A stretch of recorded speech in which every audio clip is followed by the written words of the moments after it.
Hello दोस्तों, स्वागत है आपका नई क्लास में। नए टॉपिक के साथ में आज हम बात करने वाले हैं क्वथनांक में उन्नयन और हिमांक में अवनमन की। इसके ऊपर से आपके पेपर के अंदर न्यूमेरिकल जरूर पूछा जाता है। ये दोनों ही टॉपिक आपके पेपर के लिए बहुत इंपॉर्टेंट है और इनमें से आपके पेपर में एक ना एक न्यूमेरिकल जरूर आता है, तो इंपॉर्टेंट है। और साथ ही साथ में कभी बार हो सकता है इसकी डेफिनेशन भी पूछ ले, ठीक है ना। वैसे पूछी नहीं है लेकिन न्यूमेरिकल जरूर आते हैं, तो इंपॉर्टेंट टॉपिक है, इसको आज कवर कर देंगे। बिल्कुल ईजी टॉपिक है, आसानी से आपको समझ में आ जाएगा, ठीक है ना।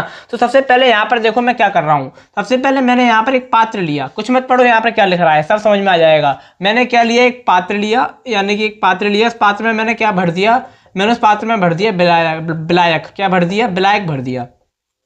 क्या भर दिया, विलायक भर दिया, ठीक है ना। अब यहाँ पर क्या होगा देखो, एक पात्र में विलायक है। अब हम क्या करेंगे, इस विलायक में कोई बाहर से एक अवाष्पशील पदार्थ, अवाष्पशील पदार्थ क्या होता है, अरे जैसे कि आपका यूरिया हो गया, ठीक है, शर्करा हो गया, जो अब वाष्प में परिवर्तित ना हो, अवाष्पशील पदार्थ, ठीक है ना। ऐसा पदार्थ हम क्या करेंगे, इसमें प्रवाहित कराएंगे बाहर से, ठीक है। क्या प्रवाहित कराएंगे, अवाष्पशील पदार्थ प्रवाहित कराएंगे। अब आप जानते हो जो चीज प्रवाहित की जाती है बाहर से, अवाष्पशील चीज प्रवाहित की जाती है बाहर से, उसे हम क्या कहते हैं, विलेय कहते हैं, ठीक है ना। यानी कि हम कोई विलेय पदार्थ, विलेय अवाष्पशील पदार्थ क्या करेंगे, बाहर से प्रवाहित कराएंगे। किसमें कराएंगे, विलायक में। विलेय प्लस विलायक इज इक्वल टू विलयन होता है, सोल्यूशन बन जाता है, ठीक है ना। सब जानते हैं क्योंकि मैंने आपको पहले ही पढ़ा दिया है, विलेय विलायक विलयन, ठीक है। कंफ्यूज होने की बात ही नहीं है, ठीक है। तो हमने क्या किया है, कुछ नहीं किया, बस एक बाहर से अवाष्पशील पदार्थ इसमें मिलाया है, ठीक है। हमने बस इतना किया है, कुछ नहीं किया। अब देखो यहाँ क्या होता है, क्वथनांक। क्वथनांक का मतलब क्या होता है, क्वथनांक सब जानते हैं। क्वथनांक का मतलब होता है बॉइलिंग पॉइंट, ठीक है ना।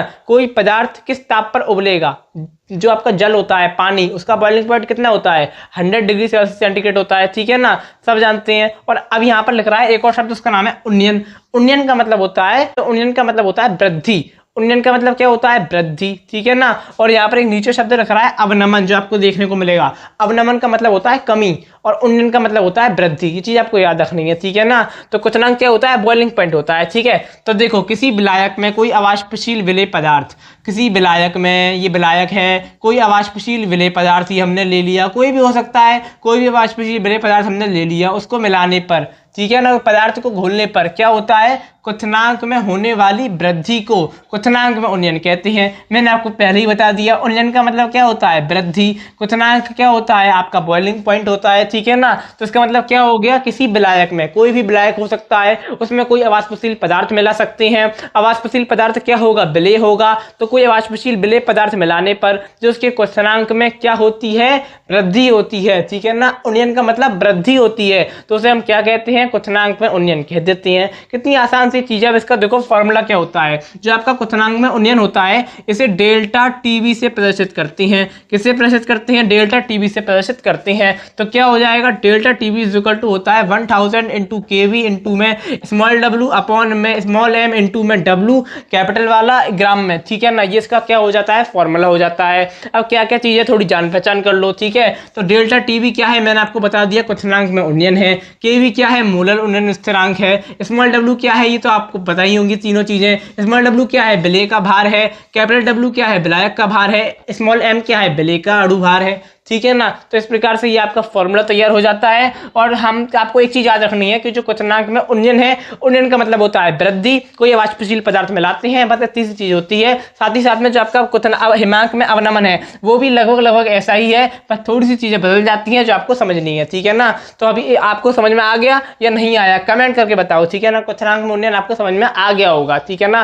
तो एक बार लास्ट बार दोहरा लो, क्या होता है, किसी विलायक में कोई अवाष्पशील विद्युत अपघटय, कोई अवाष्पशील विद्युत पदार्थ मिलाने पर उसके क्वथनांक में जो वृद्धि होती है, क्या होती है, उन्नयन का मतलब वृद्धि होती है, उसे क्या कहते हैं, क्वथनांक में उन्नयन कहते हैं, ठीक है ना। इसे किससे प्रदर्शित करते हैं, तो डेल्टा टीवी से प्रदर्शित करते हैं। अब अगली चीज होती है हिमांक में अवनमन। क्या होता है, तो अवनमन का मतलब होता है कमी। हिमांक क्या होता है, फ्रीजिंग पॉइंट। क्या होता है, फ्रीजिंग पॉइंट, यानी कि कोई वस्तु कब, यानी कोई द्रव्य, कोई जो द्रव है वो कब जम जाएगा, ठीक है ना। फ्रीजिंग पॉइंट होता है हिमांक, ठीक है। और अवनमन का मतलब क्या होता है, कमी होती है। तो किसी विलायक में, फिर से हमने क्या लिया, कोई विलायक लिया, इसमें क्या है, विलायक है, ठीक है। किसी विलायक में, कौन सा विलायक है वो नहीं पता, लेकिन विलायक है, ठीक है। किसी विलायक में कोई अवाष्पशील विद्युत अपघटय, यानी कि कोई अवाष्पशील विद्युत पदार्थ मिला दिया। जब अवाष्पशील विद्युत पदार्थ बाहर से मिलाया गया, उसे हम क्या कहेंगे, विलेय कहेंगे।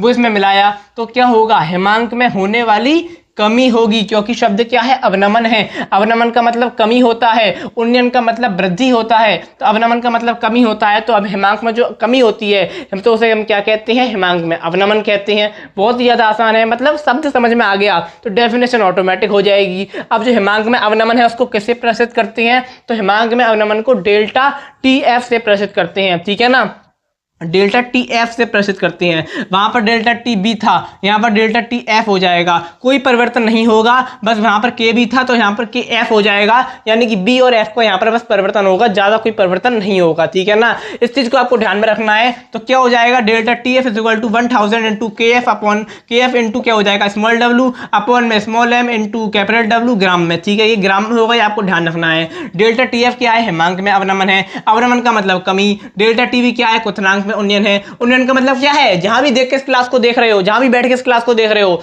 बोलो, पता चलना चाहिए कि आप पढ़ रहे हो, ठीक है ना। उन्नयन का मतलब क्या है, वृद्धि। अवनमन का मतलब क्या है, कमी। केवी क्या है, मोलर अवनमन स्थिरांक, ठीक है, वहां पर उन्नयन था, यहाँ पर अवनमन है, ठीक है। और आपका जो आपका स्मॉल डब्ल्यू है वो क्या है, विलेय का अणु, विलेय का भार है। कैपिटल डब्ल्यू क्या है, विलायक का भार है। स्मॉल एम क्या है, विलेय का अणु भार है। तो मतलब सब चीजें वैसी ही हैं, बस वहां पर डेल्टा टी एफ था, यहाँ पर डेल्टा टी बी हो गया है, ठीक है। यहाँ पर डेल्टा टी एफ है, वहां डेल्टा टी बी है, बस ये अंतर है, बाकी सब समान है। उसमें क्या हो रही थी, उन्नयन में वृद्धि हो रही थी, अवनमन में क्या हो रही है, कमी हो रही है। तो आशा करता हूं कि आपको समझ में आ गया होगा। छोटा सा टॉपिक है, इन दोनों जो चीजें हैं इनको एक ही क्लास में कवर कर दिया है। इनके ऊपर आपके पेपर में न्यूमेरिकल जरूर पूछा जाता है। तो आशा करता हूं कि आपको समझ में आ गया होगा। अब मैं आपको मिलूंगा एक और नई क्लास में नए टॉपिक के साथ में, तब तक के लिए जय हिंद, जय भारत।